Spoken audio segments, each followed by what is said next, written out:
ಆತ್ಮೀಯ ವೀಕ್ಷಕರೇ, Royce and creations YouTube ಚಾನಲ್ಗೆ ನಿಮಗೆ ಸ್ವಾಗತ.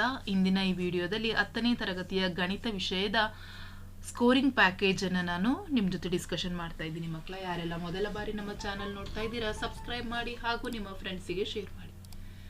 ಸೊ ಇಂದಿನ ಈ ಒಂದು ವಿಡಿಯೋದಲ್ಲಿ ಮಕ್ಕಳ ಗಣಿತ ವಿಷಯದಲ್ಲಿ ಪ್ರತಿ ಪಾಠಗಳಿಂದಲೂ ನಿಮಗೆ ಸ್ಕೋರಿಂಗ್ ಪ್ಯಾಕೇಜ್ 80 ಔಟ್ ಆಫ್ 80 ಯಾವ ರೀತಿ ಸ್ಕೋರ್ ಮಾಡೋದು, ಹಾಗಾಗಿ ಪ್ರತಿ ಪಾಠಗಳಿಂದ ಯಾವೆಲ್ಲ ರೀತಿಯ ಪ್ರಶ್ನೆಗಳು ಬರ್ತವೆ, ಸೊ ಪ್ರತಿಯೊಂದನ್ನು ನಾನು ನಿಮ್ಮ ಜೊತೆ ಹೇಳ್ತಾ ಹೋಗ್ತಿದ್ದೀನಿ ಮಕ್ಕಳ. ಸೊ ವಿಡಿಯೋನ ಪೂರ್ತಿಯಾಗಿ ನೋಡಿ, ಆಗ ಮಾತ್ರ ನಿಮಗೆ ಸಂಪೂರ್ಣವಾಗಿ ಈ ಪಾಠದಲ್ಲಿ ಯಾವುದನ್ನು ಹೆಚ್ಚು ಓದಬೇಕು, ಯಾವ ರೀತಿ ಓದ್ಕೋಬೇಕು, ಯಾವೆಲ್ಲ ಪ್ರಶ್ನೆಗಳಿಗೆ ನಾವು ಹೆಚ್ಚು ಕಾನ್ಸಂಟ್ರೇಷನ್ ಅನ್ನು ಕೊಡಬೇಕು ಅನ್ನೋದು ನಿಮಗೆ ಅರ್ಥ ಆಗುತ್ತೆ. ಸೊ ವಿಡಿಯೋ ಸ್ವಲ್ಪ ನೋಡಿ, ನೀವು ಹಾಗೇನೆ ಕ್ಲೋಸ್ ಮಾಡ್ತೀರಿ, ಹಾಗಾಗಿ ನಿಮಗೆ ಅದು ಅರ್ಥ ಆಗೋದಿಲ್ಲ. ಹಾಗಾಗಿ ವಿಡಿಯೋನ ಪೂರ್ತಿ ನೋಡಿ, ಸೊ ನಿಮಗೆ ಯೂಸ್ ಆಗುತ್ತೆ ಅಂತ ಹೇಳ್ತಾ ಈ ವಿಡಿಯೋನ ಪ್ರಾರಂಭಿಸ್ತಾ ಇದ್ದೀನಿ. ಸೊ ಮೊದಲನೇದಾಗಿ ನಿಮ್ಮ ಒಂದು ಟೆಕ್ಸ್ಟ್ ಬುಕ್ ಅಲ್ಲಿ ಫಸ್ಟ್ ಚಾಪ್ಟರ್ ಇರುವಂತಹ ವಾಸ್ತವ ಸಂಖ್ಯೆಗಳು.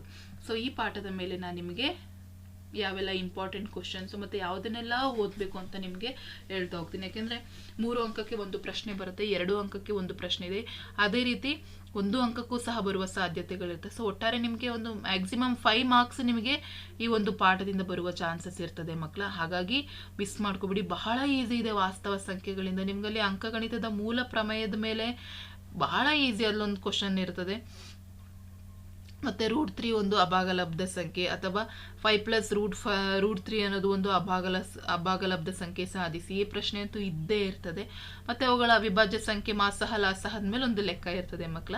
ಹಾಗಾಗಿ ಅದನ್ನ ಕಾನ್ಸಂಟ್ರೇಷನ್ ಮಾಡಿ. ಸೊ ಮೊದಲಿಗೆ ನಾವು ವಾಸ್ತವ ಸಂಖ್ಯೆಗಳಲ್ಲಿ ಅಂಕಗಣಿತದ ಮೂಲ ಪ್ರಮೇಯವನ್ನ ತಿಳಿದುಕೊಂಡಿರೋಣ ಮಕ್ಕಳ. Very important. ಪ್ರತಿಯೊಂದು ಸಂಯುಕ್ತ ಸಂಖ್ಯೆಯನ್ನ ಅನನ್ಯವಾಗಿ ಅವಿಭಾಜ್ಯ ಅಪವರ್ತನಗಳ ಗುಣಲಬ್ಧವಾಗಿ ವ್ಯಕ್ತಪಡಿಸಬಹುದು.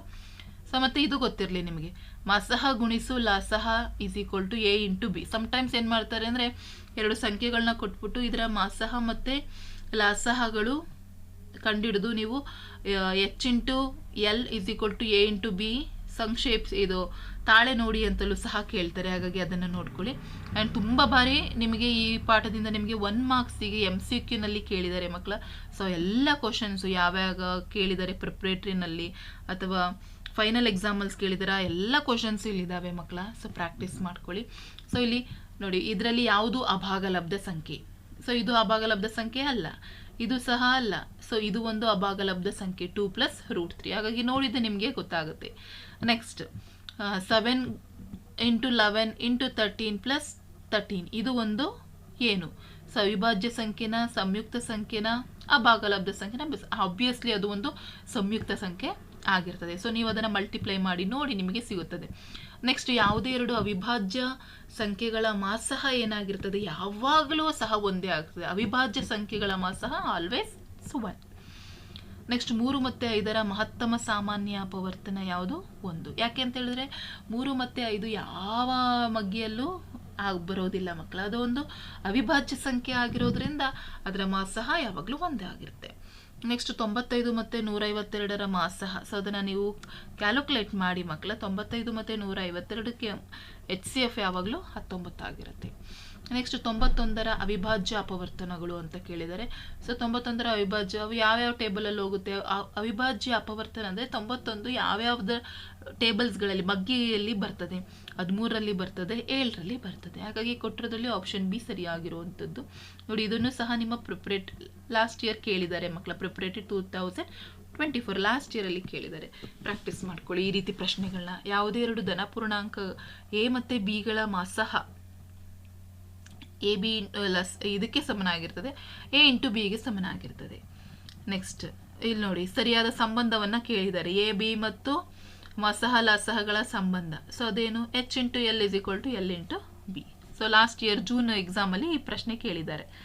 72 120ರ ಮಾಸಹ 24 ಆದರೆ ಲಾಸಹ ಕಂಡುಹಿಡಿಯಿರಿ. ಬಹಳ ಈಸಿ ಮಕ್ಕಳ. ಮಾಸಹ 24 ಇದೆ, ಸೊ ಲಾಸಹ ಕಂಡುಹಿಡಿದ್ರೆ 360 ಬರ್ತದೆ. ನೆಕ್ಸ್ಟ್, 10 ಮತ್ತು 20ರ ಮಾಸಹ ಮತ್ತು ಲಾಸಹಗಳ ಗುಣಲಬ್ಧ. ಸೊ ಇವುಗಳ ಮಾಸಹ ಕಂಡುಹಿಡಿಯಿರಿ, ಲಾಸಹ ಕಂಡುಹಿಡಿಯಿರಿ. ಎರಡನ್ನ ಗುಣಿಸಿದ್ರೆ ನಮಗೆ 300 ಬರ್ತದೆ. So last year April exam ಅಲ್ಲಿ ನಿಮಗೆ ಈ ಪ್ರಶ್ನೆಯನ್ನ ಕೇಳಿದ್ದಾರೆ. ನೆಕ್ಸ್ಟ್, 120ರ ಅವಿಭಾಜ್ಯ ಅಪವರ್ತನ ಗುಣಲಬ್ಧ. ಸೊ 120ನ್ನ 2⁻³ ಗುಣಿಸು 3⁻1 5⁻1 ಅಂತ ಹೇಳಿ ಬರೀಬಹುದು. ಇಲ್ಲಿ 12ನೇ ಪ್ರಶ್ನೆ ನೋಡೋಣ ಮಕ್ಕಳ. 180 = 2⁻x. ಗುಣಿಸು 3 ಸ್ಕ್ವೇರ್ ಇಂಟು 5 ಆದರೆ ಎಕ್ಸ್ನ ಬೆಲೆ.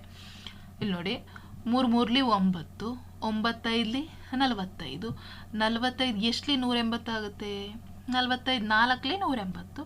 ಸೊ ಹಾಗಾಗಿ ಇಲ್ಲಿ ಎಕ್ಸ್ ಪ್ಲೇಸಿಗೆ 2 ಹಾಕಿದ್ರೆ ಅದರ ಬೆಲೆ ಗೊತ್ತಾಗುತ್ತೆ. ಅರ್ಥ ಆಯ್ತಲ್ಲ? ಇಷ್ಟು ಒಂದು ಅಂಕಕ್ಕೆ ಬಂದರೆ ಕೇಳಿದರೆ ಅತಿ ಚಿಕ್ಕ ಅವಿಭಾಜ್ಯ ಸಂಖ್ಯೆ ಮತ್ತು ಅತಿ ಚಿಕ್ಕ ಸಂಯುಕ್ತ ಸಂಖ್ಯೆಗಳ ಮಸಹ ಕಂಡುಹಿಡಿಯಿರಿ. ಸೊ ಅತಿ ಚಿಕ್ಕ ಅವಿಭಾಜ್ಯ ಸಂಖ್ಯೆ ಅಂದರೆ 2, ಸಂಯುಕ್ತ ಸಂಖ್ಯೆ ಅಂತ ಬಂದರೆ 4 ಆಗುತ್ತೆ. ಇವುಗಳ ಮಾಸಹ ಆಬ್ವಿಯಸ್ಲಿ 2 ಆಗಿರ್ತದೆ. ಅದು ನಿಮ್ಗೆ ಗೊತ್ತಿರಬೇಕು ಯಾವುದು ಅತಿ ಚಿಕ್ಕ ಅವಿಭಾಜ್ಯ ಸಂಖ್ಯೆ, ಅತಿ ಚಿಕ್ಕ ಸಂಯುಕ್ತ ಸಂಖ್ಯೆ ಯಾವುದು ಅಂತೇಳಿ ನಿಮಗೆ ಗೊತ್ತಿರಬೇಕು ಮಕ್ಕಳ. ಆಗ ಮಾತ್ರ ನಿಮಗೆ ಅದನ್ನು ಮಾಡಲಿಕ್ಕೆ ಸಾಧ್ಯ ಆಗುತ್ತೆ. ನೆಕ್ಸ್ಟ್ 7 ಮತ್ತು 11ರ ಮಾಸಹವನ್ನು ಕಂಡುಹಿಡಿಯಿರಿ. ಸೊ ಅದು ಸಹ ಒಂದೇ ಆಗಿರ್ತದೆ, ಏಕೆಂದರೆ ಅವು ಅವಿಭಾಜ್ಯ ಸಂಖ್ಯೆಗಳಾಗಿರ್ತವೆ. ಹಾಗಾಗಿ ಅದರ ಮಾಸಹ 1. ಸೊ ಹಾಗಾಗಿ ಇದನ್ನು ಸಹ ಲಾಸ್ಟ್ 2 ಇಯರ್ಸ್ ಬ್ಯಾಕು ಕ್ವಶನ್ ಪೇಪರಲ್ಲಿ ಕೇಳಿದ್ದಾರೆ. ಸೊ ಇಲ್ಲಿರೋವೆಲ್ಲ ಕ್ವಶನ್ ಪೇಪರಲ್ಲಿ ಕೇಳಿರೋವೆ ಮಕ್ಕಳು. ಹಾಗಾಗಿ ಪ್ರಾಕ್ಟೀಸ್ ಮಾಡಿ. ಈ ರೀತಿ ಲೆಕ್ಕಗಳನ್ನು ಅವರು ಕೇಳುವ ಸಾಧ್ಯತೆಗಳು ಹೆಚ್ಚಾಗಿ ಇರ್ತವೆ. 24 ಮತ್ತು 36ರ ಲಸಹ 72 ಆದರೆ ಅವುಗಳ ಮಸಹ ಎಷ್ಟು? ಸೊ ಬಹಳ ಈಸಿ ಮಕ್ಕಳ. ಯಾಕೆ ಅಂತ ಹೇಳಿದ್ರೆ 2 ಸಂಖ್ಯೆ ಕೊಟ್ಟಿದ್ದಾರೆ, ಲಸಹ ಕೊಟ್ಟಿದ್ದಾರೆ ಅಂದರೆ ನಮಗೆ ಅದರ ಸಂಬಂಧ ಗೊತ್ತಿದೆ. H into L is equal to A into B. ಇಲ್ಲಿ ಕೊಟ್ಟಿದ್ದಾರೆ 72 ಕೊಟ್ಟಿದ್ದಾರೆ. ಮಾಸಹ ಇಸ್ ಈಕ್ವಲ್ ಟು 24 ಗುಣಿಸು 36. ಮಾಸಹ ಇಟ್ಕೊಳ್ಳಿ, 72ನ ಡಿನಾಮಿನೇಟರ್ಗೆ ತೆಗೆದುಕೊಂಡು 12 ಮಗ್ಗಿಯಿಂದ ಡಿವೈಡ್ ಮಾಡಿ ನಮಗೆ ಸಿಗುವಂಥದ್ದು ವ್ಯಾಲ್ಯೂ 12 ಬರ್ತದೆ. ಹಾಗಾಗಿ ಮಾಸಹ 12 ಆಗುತ್ತೆ. ಅದೇ ರೀತಿ 2 ಸಂಖ್ಯೆಗಳ ಮಸಹ ಮತ್ತು ಲಸಹಗಳನ್ನು ಕ್ರಮವಾಗಿ 4 ಮತ್ತು 60. ಅದರಲ್ಲಿ ಒಂದು ಸಂಖ್ಯೆಯು 12 ಆದರೆ ಇನ್ನೊಂದು ಸಂಖ್ಯೆಯನ್ನು ಕಂಡುಹಿಡಿಯಿರಿ. ಸೇಮ್ ಆ್ಯಸ್ ಇಟ್ ಈಸ್ ಹಿಂದಿನ ಲೆಕ್ಕ ಥರನೇ A into B is equal to L into H. So ಹಾಗಾಗಿ ನಮಗೆ ಮಾಸಹ ಕೊಟ್ಟಿದ್ದಾರೆ 4 into 60 is equal to 12 into B. So B ಗೊತ್ತಿಲ್ಲ, ಹಾಗಾಗಿ ಬಿಯನ್ನು ಈ ಕಡೆ ಇಟ್ಕೊಂಡು 12ಅನ್ನು ಡಿನಾಮಿನೇಟರ್ಗೆ ತಗೋಬಿಟ್ರೆ ಸೊ 4ರಿಂದ ಡಿವೈಡ್ ಮಾಡಿ ನಮಗೆ ಕಂಪ್ಲೀಟ್ ಮಾಡಿದ್ರೆ 20 ಬರ್ತದೆ. ನೆಕ್ಸ್ಟ್ 96ನ್ನು ಅವಿಭಾಜ್ಯ ಅಪವರ್ತನವನ್ನಾಗಿ ಬರೆಯಿರಿ. ಭಾಳ ಈಸಿ. ಇದನ್ನು ನೀವು ಮಾಡ್ತಾ ಹೋಗ್ತೀರ ಮಕ್ಕಳ, ನಾನು ಎಕ್ಸ್ಪ್ಲೇನ್ ಮಾಡೋ ಅವಶ್ಯಕತೆ ಇಲ್ಲ. ಈ ರೀತಿ ಲೆಕ್ಕಗಳನ್ನು ನೀವು ಓದ್ಕೊಂಡು ಪ್ರಾಕ್ಟೀಸ್ ಮಾಡಿ. ಈ ರೀತಿ 9ರಿಂದ ಭಾಗಿಸ್ತಾ ಹೋಗಿ ಅಪವರ್ತನವನ್ನು ಮಾಡ್ತಾ ಹೋಗಿ. ಅಪವರ್ತನ ಮಾಡ್ತಾ ಹೋದರೆ ನಮಗೆ ಕೊನೆಗೆ ಟಿಲ್ 1 ಬರೋವರೆಗೂ ಮಾಡ್ತಾ ಹೋಗಿ. ಬಂದಿದ್ದನ್ನು ಈ ಥರ ಬರೆದು 2 ಎಷ್ಟು ಸರಿ ಬಂದಿದೆ, 5 ಸರಿ ಬಂದಿದೆ ಇಂಟು 3. ಸೊ ಈ ರೀತಿ ಮಾಡಿದರೆ ನಿಮಗೆ ಅಂಕಗಳು ಸಿಗ್ತದೆ ನೋಡಿ. ನೆಕ್ಸ್ಟ್ 6ನೇ ಪ್ರಶ್ನೆ, 140 ಸಂಖ್ಯೆಯನ್ನು ಅವಿಭಾಜ್ಯ ಅಪವರ್ತನವನ್ನಾಗಿ ವ್ಯಕ್ತಪಡಿಸಿ. ಅವಿಭಾಜ್ಯ ಅಪವರ್ತನ ಅಂತ ಹೇಳಿದ್ರೆ ಅಲ್ಲಿ ಅವಿಭಾಜ್ಯ ಸಂಖ್ಯೆಗಳನ್ನೇ ತೆಗೆದುಕೊಂಡು ನೀವು ಅಪವರ್ತಿಸ್ತಾ ಹೋಗಬೇಕಾಗುತ್ತೆ. ಸೊ ಬೇರೆ ಸಂಖ್ಯೆಗಳನ್ನ, ಸಂಯುಕ್ತ ಸಂಖ್ಯೆಗಳನ್ನು ತಗೊಳ್ಳೋಂಗಿಲ್ಲ ಇಲ್ಲಿ. ಅರ್ಥ ಆಗ್ತಾ ಇದೆಯಾ? ಕಾಂಪೋಸಿಟ್ ನಂಬರ್ಸ್ನ ತಗೊಳ್ಳೋಂಗಿಲ್ಲ, ಅವಿಭಾಜ್ಯ ಸಂಖ್ಯೆಗಳನ್ನೇ ತೆಗೆದುಕೋಬೇಕಾಗುತ್ತೆ. ಸೊ ಹಾಗಾಗಿ 140ನ್ನು 2ರಿಂದ 5ರಿಂದ 7ರಿಂದ ಭಾಗಿಸಿ. ಸೊ ಭಾಗಿಸಿದಾಗ ನಮಗೆ ಅಪವರ್ತಿಸಿದಾಗ ನಮಗೆ ಸಿಗ್ತದೆ 140 ಇಸ್ ಈಕ್ವಲ್ ಟು 2 ಗುಣಿಸು 2 ಗುಣಿಸು 5 ಗುಣಿಸು 7. ಹಾಗಾಗಿ 2ರ ಘಾತ 2 ಗುಣಿಸು 5ರ ಘಾತ 1 ಇಂಟು 7. ಸೊ ಈ ರೀತಿ ಇದು ಮಾಡಬೇಕು. ನೆಕ್ಸ್ಟ್ ಲಾಸ್ಟ್ ಇಯರ್ ಈ ಪ್ರಶ್ನೆ ಕೇಳಿದ್ದಾರೆ, 70ನ್ನು ಅವಿಭಾಜ್ಯ ಅಪವರ್ತನವನ್ನಾಗಿ ಬರೆಯಿರಿ. ಸೊ ಈ ರೀತಿ 70ನ್ನು ಅವಿಭಾಜ್ಯ ಅಪವರ್ತನ ಅಂದರೆ ಹೇಳಿದ್ದೀನಲ್ಲ. ಸೊ ಅವಿಭಾಜ್ಯ ಸಂಖ್ಯೆಗಳಿಂದಲೇ ನೀವು ಅಪವರ್ತಿಸ್ತಾ ಹೋಗಬೇಕು. ಆಗ ನಮಗೆ ಇಷ್ಟು ವ್ಯಾಲ್ಯೂ ಬರ್ತದೆ. Next last year April final ಎಕ್ಸಾಮಲ್ಲಿ ಈ ಪ್ರಶ್ನೆ ಕೇಳಿದ್ದಾರೆ, 200 ಇಸ್ ಈಕ್ವಲ್ ಟು 2ರ ಘಾತ ಎಮ್ ಗುಣಿಸು 5ರ ಘಾತ ಎನ್ ಆದರೆ ಎಮ್ ಮತ್ತು ಎನ್ಗಳ ಬೆಲೆಯನ್ನು ಕಂಡುಹಿಡಿಯಿರಿ. ಸೊ 20ನ್ನು ಅಪವರ್ತಿಸ್ತಾ ಹೋಗೋಣ ಮಕ್ಕಳ. 20 100ಲಿ 20 50ಲಿ 20 25ಲಿ 25ಲಿ 5 5ಲಿ 5 1ಲಿ. ಸೊ ಹಾಗಾಗಿ ಇಲ್ಲಿ 2 ಎಷ್ಟು ಸರಿ ಇದೆ ಮಕ್ಕಳ? 2ರ ಘಾತ ಎಮ್ ಗುಣಿಸು 3ರ ಘಾತ ಎನ್ ಅಲ್ವಾ. 2 ಎಷ್ಟು ಸರಿ ಇದೆ? 3. 5 ಎಷ್ಟು ಸರಿ ಇದೆ? 2. ಸೊ ಹಾಗಾಗಿ ನಮಗೆ ಎಮ್ ಬೆಲೆ 3, ಎನ್ ಬೆಲೆ 2.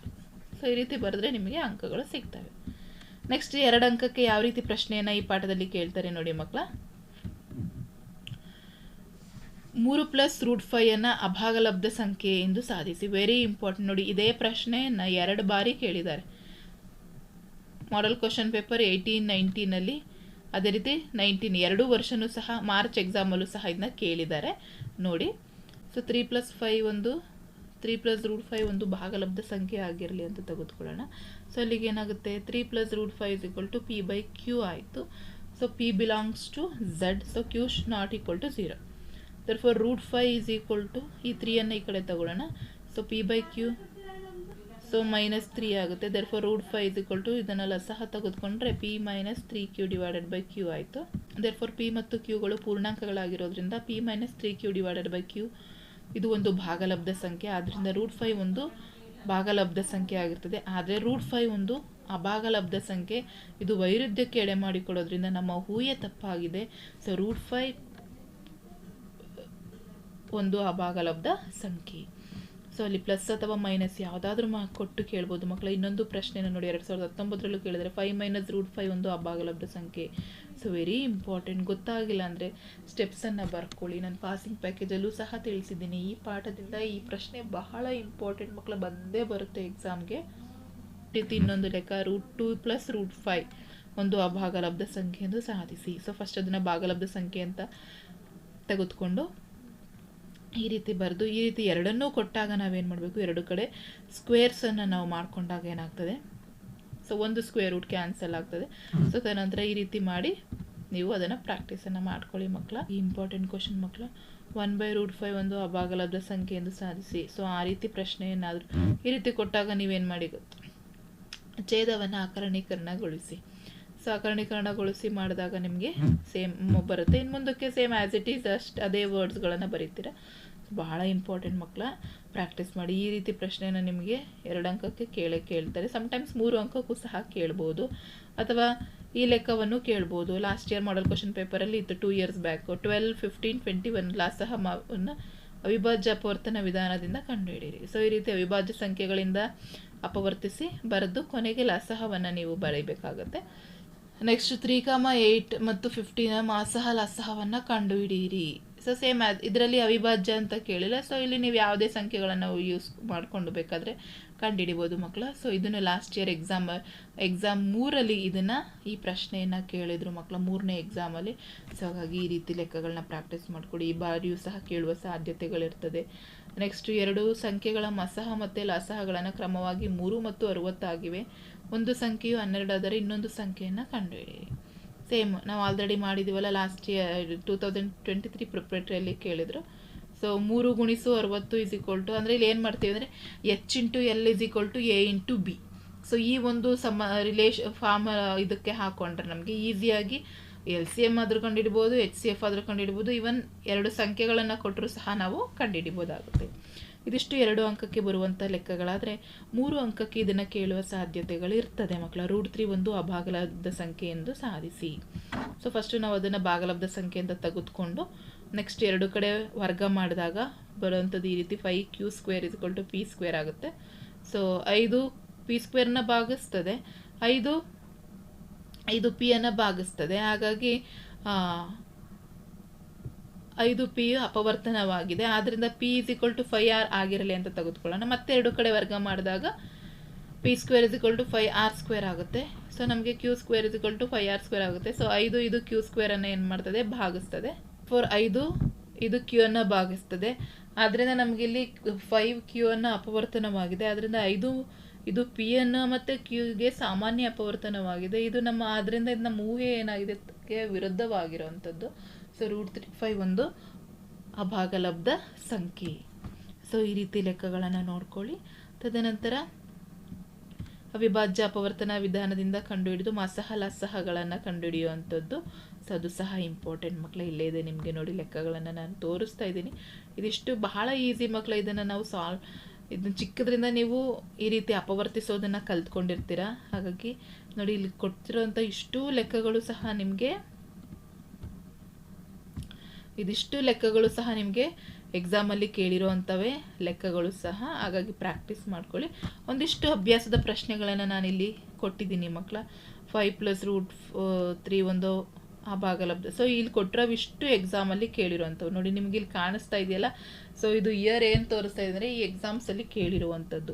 7 + √5 ಒಂದು ಅಭಾಗಲಬ್ಧ ಸಂಖ್ಯೆಯನ್ನು ಸಾಧಿಸಿ. 2 + √5 ಒಂದು ಅಭಾಗಲಬ್ಧ ಸಂಖ್ಯೆ. 3 + √5 ಒಂದು ಅಭಾಗಲಬ್ಧ ಸಂಖ್ಯೆ. √3 ಒಂದು ಅಭಾಗಲಬ್ಧ ಸಂಖ್ಯೆ ಎಂದು ಸಾಧಿಸಿ.